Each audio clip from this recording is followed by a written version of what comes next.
Rotavirüs tüm çocukluk çağında görülmekle beraber özellikle 2 yaşın altındaki küçük çocuklarda görülen ishal bulgusuyla ortaya çıkan, kusma bulgusuyla ortaya çıkabilen viral bir enfeksiyondur. Rotavirüs özellikle Türkiye'de ama özellikle İstanbul'da dönem dönem salgınlara yol açabilen, buna bağlı olarak çocukların hastaneye yatmalarına, serum almalarına neden olabilen bir enfeksiyondur. Belirtileri arasında en çok ishalle karşılaşıyoruz. Bunun yanı sıra kusma olabiliyor. Ateş bazen olabiliyor. Özellikle küçük çocuklarda bu bulgulara beslenme bozuklukları eşlik edebiliyor. Ve çocuğun sıvı alımıyla kaybı arasında bir fark oluştuğu zaman vücuttaki total sıvı miktarı azalıyor. Ve bu da çocukta başka problemlere, işte elektrolit dengesizliklerine, sıvı kaybına bağlı kardiyovasküler sistem, kalp sistemine, solunum sistemine bir takım yüklere neden oluyor. Ve bunları tedavi edilmesi gerekiyor. Korunma yolları temizliğe, hijyene dikkat etmekle başlıyor. Fakat tabii ki kreşlerde, okullarda çocukların hijyene çok fazla dikkat etmeyebiliyorlar çocuklar. Birbirlerine ellerini yıkamadan dokunabiliyorlar veya birinin ağzına soktuğu bir oyuncağı başka bir ağzına alabiliyor. Bu şekilde enfeksiyon bir çocuktan bir çocuğa hızla yayılıyor. Bizim dikkat edeceğimiz şeylerden birisi de çocuklarımızın beslenmesidir. Beslenmesinde özellikle probiyotik ağırlıklı beslediğimiz zaman rotavirüs enfeksiyonu karşılaşsa bile bağırsaklarımızdaki sağlıklı bakteriler rotavirüsün bağırsaklara tutunmasına engel olurlar ve bu sayede rotavirüs enfeksiyonu klinik olarak ortaya çıkmadan da kendiliğinden iyileşebilir. Rotavirüsün salgınlar yapmasının nedeni çok küçük miktarlardaki mikroorganizmalarla çok ciddi bulaşıcılık sağlamasıdır.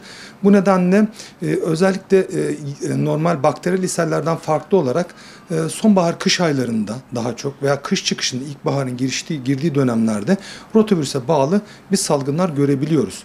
Çok düşük miktarlarda çok yayılım hızı yüksek olduğu için de bir kreşte bir sınıfa bir tane rotavirüs vakası gelse bile diğer sınıftaki diğer bütün öğrencilere, bütün orada bulunan çocuklara bunun yayma olasılığı var.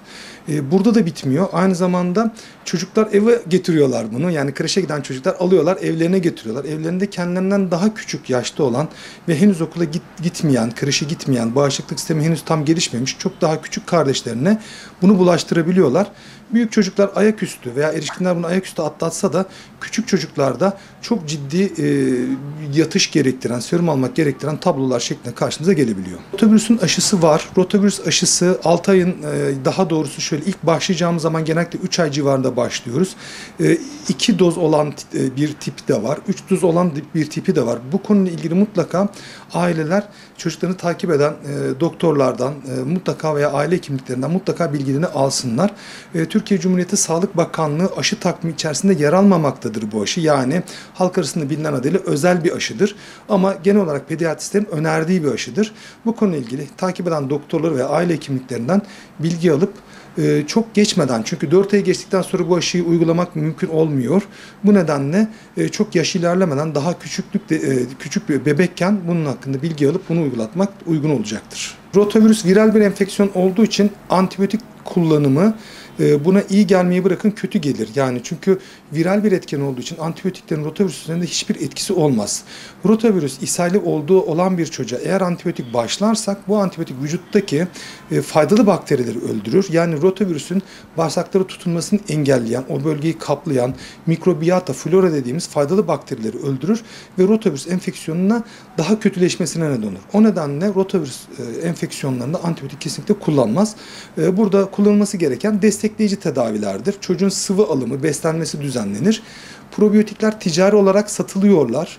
Bunlara eczaneden alınarak doktor önerisiyle, doktor önermeden kullanmamak gerekli. Probiyotik takviyeleri kullanılabilir.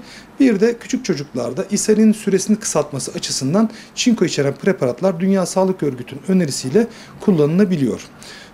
Eğer çocuk çok sıvı kaybetmişse burada yine doktor önerisiyle ağızdan sıvı tedavileri var.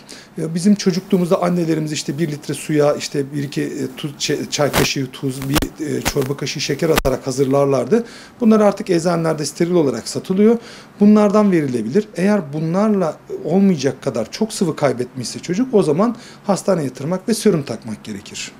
Ailelerin rotavirüs ishali olan veya herhangi bir ishali olan çocuklarında ishali olan aileler şu konularda mutlaka doktora başvurmalılar. Eğer çocuğun ateşi çok varsa, çocuk beslenemiyorsa veya yediği her şeyi kusuyorsa, çocukta sıvı kaybı başlamışsa, çocuk düşkünleşmiş, çevre ilgisi azalmışsa, anneler çocuğun ağzının içine şöyle bir parmaklarını soksunlar, bir gözleriyle baksınlar. Eğer ağzı içi çok kuruysa, gözyaşı ağladığında gelmiyorsa, çocuğun idrar çıkışı azalmışsa, eğer mesela süt çocuğuysa çıkardığı bez azalmışsa, idrarı çok koyulaşmışsa, bu sıvı kaybını gösteren bulgular olabilir.